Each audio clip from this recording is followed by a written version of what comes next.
Hi, this is Kirk Lynch, and this video will be an overview of the Mountaintop Hardware practice set. You will find everything you need in Moodle, with the exception of the booklet that you should have purchased from the bookstore, which is where you will enter manually your journals, your ledgers, your financial statements, other accounting reports, and your checkbook. Okay, so you do need that booklet that will be turned in to me for grading. So here we are in Moodle, and here we are at the Mountaintop Hardware practice set section of Moodle. It notes that this assignment is 400 points, which is 1/3 of your entire grade for your class. If you need to do the math, if you do not do this project, the best you can do is a 66.67 if you ace every other assignment, which is a D in this class. So this is a critical project that you must do completely in order to get a grade in this class. Check your schedule of assignments for your due date, and this grading rubric tells you how you will receive a grade in this class. You can see that analyzing and recording transactions is 20%. This, by the way, is the 10 steps of the accounting cycle, and this Moodle page is laid out with those 10 steps. And if you follow along through the steps, you will earn this percentage of your grade as you go along. And so if you have any questions about that, let me know. Here we have an overview of your booklet, and I provide both a PDF written version and a video version. Little help here on how to enter numbers in accounting forms. You may or may not need that. Here's a list of our regular customers and suppliers, in case you want to check up on that. But here's where the project really starts. You have last month's. We are working in the month of June. This is May's post-closing trial balance. This has all your account balances that have accounts. That have balances that need to be entered into your general ledger. This provides the balances of your subsidiary ledgers. And this video right here tells you how to enter these numbers into your booklet. If you have any questions about that, just let me know. So that's before we get started with the project, kind of a checkpoint. And this, in every step there's a checkpoint that tells you, did you do all of these things before you move on to the next step? And so here, familiarize yourself with the contents of the booklet. Put your name and address or contact information on the outside of the booklet. Enter your balances forward in your general ledger and your subsidiary ledgers, and your beginning balance in your checkbook. And this video back up here should help you with all of those last 3 items there. In step 1, you analyze and record 50 transactions. You can see that gives you 20% of your total grade. There are some things here that need to be done. For example, your transaction tracker. I used to have you write manually in a booklet of what you did with each transaction, and in place of that you have an assignment. When you click on this, a little explanation. Here's what it looks like, and I give you instructions on what to do with the tracker. Here is the actual tracker itself. It's an Excel spreadsheet. You download it, you fill it in, and when you're done with the project, you upload it so that I can grade it.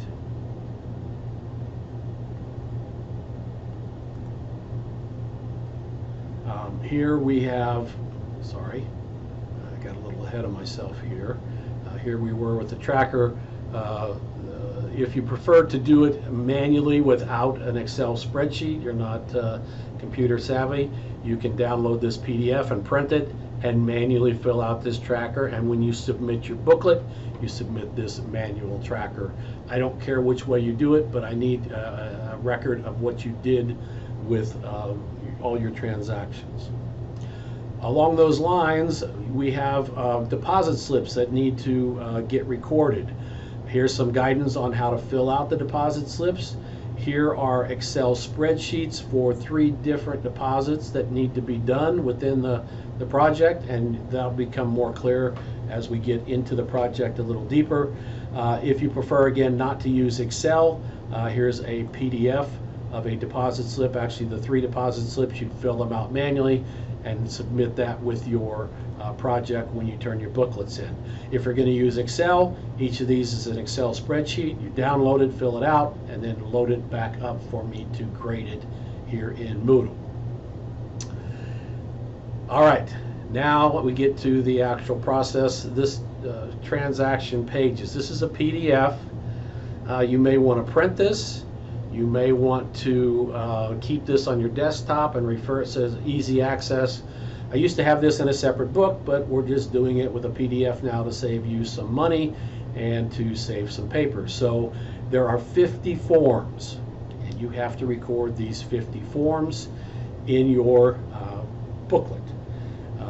I show you in here in just a minute on a video how to do the first 15 of these forms, so that you can get a good feel for the recording of them and how to do that. But as you complete a form, that's when you go to your transaction tracker and you let me know, for example, what did you do with this form right here? Well, this was a purchase from a company called AAA Home Store, and so we put this in our purchases journal and we updated our accounts payable subsidiary ledger. So those are the types of things you'll see as I do them for you in your transaction tracker, what needs to be recorded. But this particular link here, this PDF of the forms, is critical.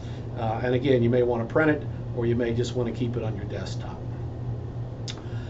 As you work through the forms, I give you some help here with another PDF. This is another thing you might want to print out or keep on your desktop. And I go through the 50 forms, and I give you some guidance on what you do with each form. Many of them start to repeat each other, and so I don't give you specifics of those. Once we've done a sale, all the sales are the same. But for example, Form 25, all you students have issues with this. I give you some guidance on what to do with Form 25. So this particular PDF, again, very valuable. You might want to keep it handy as you go through the process. I promised I would show you how to do this stuff. These 3 videos here, I do the first 5, the next 5, and the last 5 that I'm doing for you. The first 15 transactions, I do them for you. You watch the video, have your booklet available, follow the process that I show you, and fill your booklet out as I show you in these videos. So very important and very helpful. In addition to that, below that I have some additional videos that help you with this process. For example,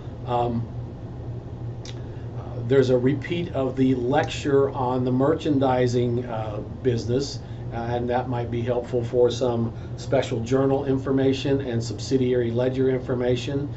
So that's a review there. But when we get to things like credit memos, I have videos that walk you through the credit memos. That happens to be Form 21 and 29 for this one.